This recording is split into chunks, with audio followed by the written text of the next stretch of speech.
Guns flying off the shelves, a 500% increase in Illinois. This should be obvious to anybody, and it's something that we've talked about quite a bit.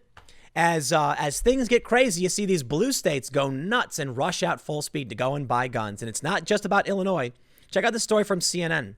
Gun and ammunition sales soar as Defund the Police movement grows. Ladies and gentlemen, I'd like to read you this story, but let me tell you my quick story. As many of you know, in recent times, I've gone out and purchased several weapons, several guns.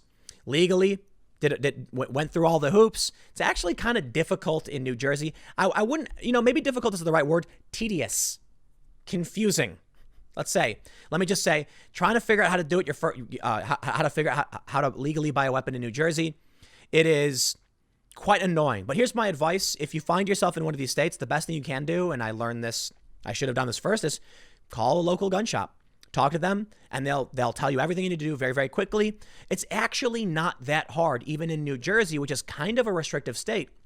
They had a bunch of crazy laws and rules, but it's just time consuming, which can be a bit annoying. But sure enough, when I went to the local shop, man, are they sold out. Like their walls are bare. Inside the case, there's like very little. There's just like squirt guns, like as a joke. Yeah, man. And they're out of a ton of ammo. I'll tell you what, people are going to buy these guns because COVID, George Floyd fallout. But more importantly, as CNN points out, surprise, surprise, as people call to defund the police, people rush out to buy weapons. What do you think that means for the average person? It means the average person is actually really happy they had cops, even in a place like New York City. Check this out. Where are these protests happening? Big cities. What are they protesting? Big city police departments. And why is it that many people in these cities think we can have more gun control? Because they have police. Isn't that funny how that works?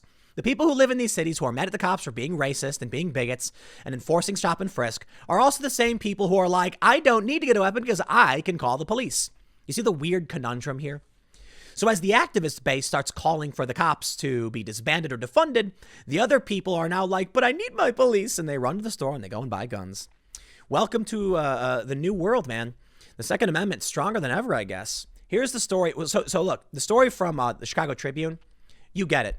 500% increase in Illinois. But let's check this story out from CNN. Gun and ammunition sales soar as Defund the Police movement grows. Coronavirus-fueled fears of social unrest already had Americans panic buying guns and bullets at record rates earlier this year. That was before the police killing of George Floyd caused an international uproar, leading to protests that at times descended into riots, arson, and looting in cities across the United States. Those circumstances and the rise of the Defund the Police movement, championed by Black Lives Matter activists, have led to higher sales for firearms and ammunition dealers. Firearms dealers across the country have reported a recent spike in sales, citing the unrest following police brutality protests in support of George Floyd and calls to defund the police as catalysts. According to gun industry analyst Rob Southwick, founder of the market research firm Southwick Associates, Inc. Anything that can cause people to feel unsafe in relation to possible physical crime to self, others, and property can drive firearm sales. Background checks for firearm purchases reached an all-time high in March and maintained record highs for April and May, according to the National Shooting Sports Foundation, a firearms trade association that monitors gun sales-related background checks to track industry trends. Semi-automatic handguns outpaced shotguns by a 2-to-1 margin as the weapons of choice among first-time gun buyers, according to gun merchants surveyed by NSSF. The latest national background check stats won't be available until July, but since Floyd's death on Memorial Day, NSSF Director of Public Affairs Mark Oliva said gun sellers have reported a sales spike similar to the one caused by the coronavirus. You are seeing a reaction to people's concerns about being able to provide safety for themselves and to the ones they love. Let me give you some knowledge, friends. Knowledge, all right? Some say, and they could be wrong, that revolutions start when people lose basic necessities. Now, I'm not sure off the top of my head what they are, but I know food, security, and I think shelter might be one of them. I'm not entirely sure, but security and food are two of the three. And they say that when these three things are not met, you get a revolution. Why? Because the anxiety starts building up in people. They start panicking, and then the stress becomes too much to bear, and they lash out. Security. When people feel like they're not safe and they can't do anything to get safe, they're like rabbits sitting in that field shaking like little balls of tension, freaking out until they finally just snap. Well, what happens when you lose your police? When you have a pandemic, the anxiety starts rising. The normalcy we've come to expect is going away. The police are going away. What do? We have to feel safe. How do we do it? That's how you do it. These people are rushing out to gun stores because they want to feel safe, and they don't like the idea of being vulnerable. You know, many suburban houses have very, very weak front doors. I mean it, man. Look, I grew up on the south side of Chicago, as most of you know. I'm not saying this to make a point about my upbringing, to make a point about the style of homes in this area. You have a screen door and you got a front door. But I noticed something when I would go and hang out in the suburbs. Most people's front door is just like a solid pane of glass, and that's it. Meaning someone could walk right with a rock and then walk right inside. But when you got a low crime area, neighbors you trust, and a police department that's just around the corner because you live in a small suburb, you feel safe. You don't got much to worry about. Well, now they're calling for defunding the police. The riots have left the police overwhelmed. And what are you going to do about it?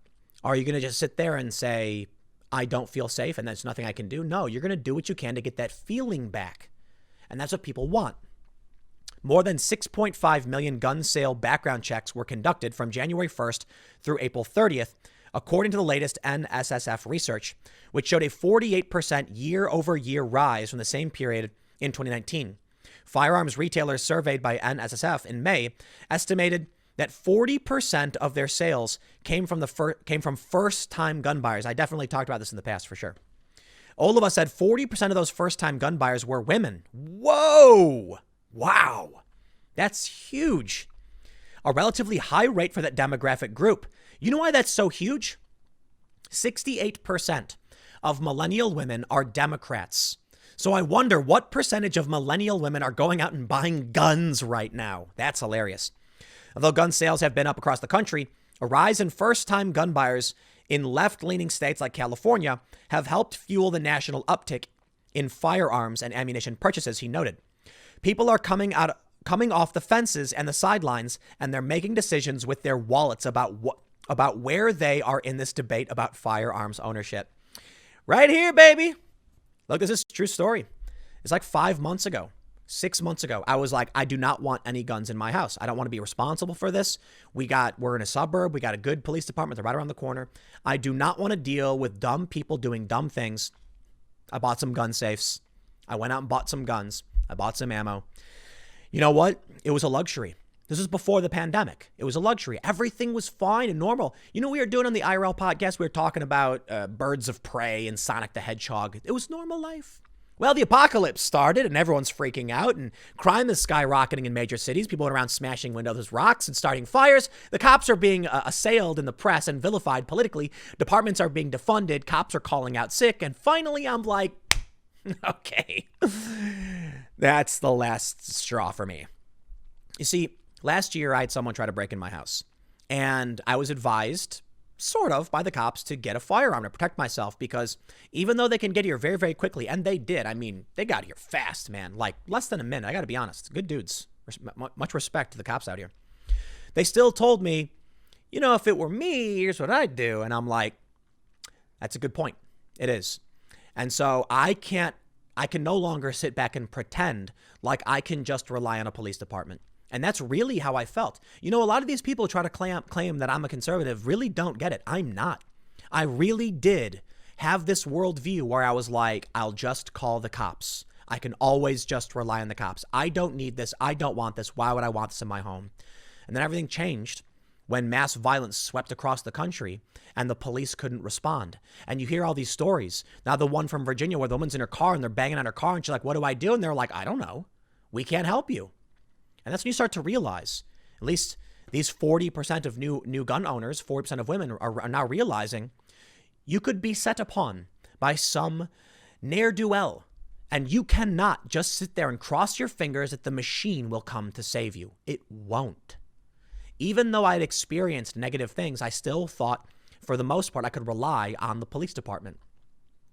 And you'd think, even after experiencing someone trying to break in, that would have been a lesson for me. Now, to be honest, after that happened, I did investigate trying to get a weapon.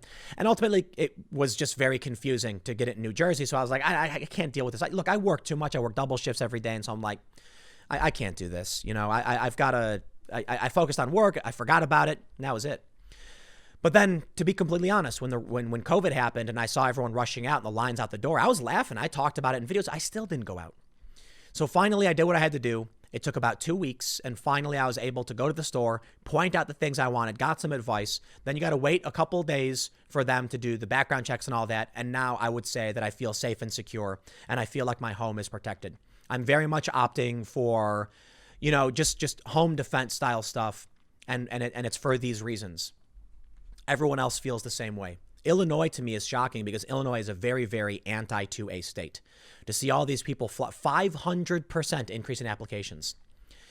I tell you what, man, I'm not excited. And this is what I was told by one of the guys who does fingerprinting. He was like, a lot of untrained people out there carrying weapons, man. It's not going to be fun. Well, that's a good point. It is. So I can say this to everybody. Actually, no, look, just tell your friends, okay? If you've went out and bought a weapon for the first time, go to the range, go to a training course, get trained, okay? Don't think you're going to walk out there with dual Desert Eagles and be like some kind of, you know, defending your home. Like, if you don't know what you're doing, it's going to be dangerous. You've got to respect, you know, these firearms. I'm not an expert. Most of you watching, many of you probably are more than I am. I'll tell you this. I learned this at a very young age, probably because I have a dad who's a Marine, about how you respect a weapon. And it is always loaded. And too many people play stupid games because they just don't understand. When you're holding that, I think a lot of people don't realize what they're holding and what it means. And I think it's funny, man. I've seen stupid people like point weapons at people laughing, thinking it's hilarious. It's not. You never do this. You have to understand the rules, the 10 commandments, the 4 principal rules. Okay, you got to understand what you got to do. And don't take my word for it because I'm a first-time gun owner. But I'll tell you what I've been doing. I've been reading up online. I've been very, very careful. I've got safes. I've got things, you know, set up securely. And I am right now looking at ranges and lessons and things like that to know what I have to do and to be, you know, to train to the best of my abilities to handle something that can seriously cause, you know, loss of life. It's all about defense. Okay, we're here to protect ourselves in the face of our police officers being put under threat. That's what it's all about. Hopefully that's what it is for most people, that you want to keep your loved ones safe and you want to be more reliant on yourself. So I'll leave it there. Next segment's coming up tomorrow at 10 a.m. Thanks for hanging out, and I'll see you all next time.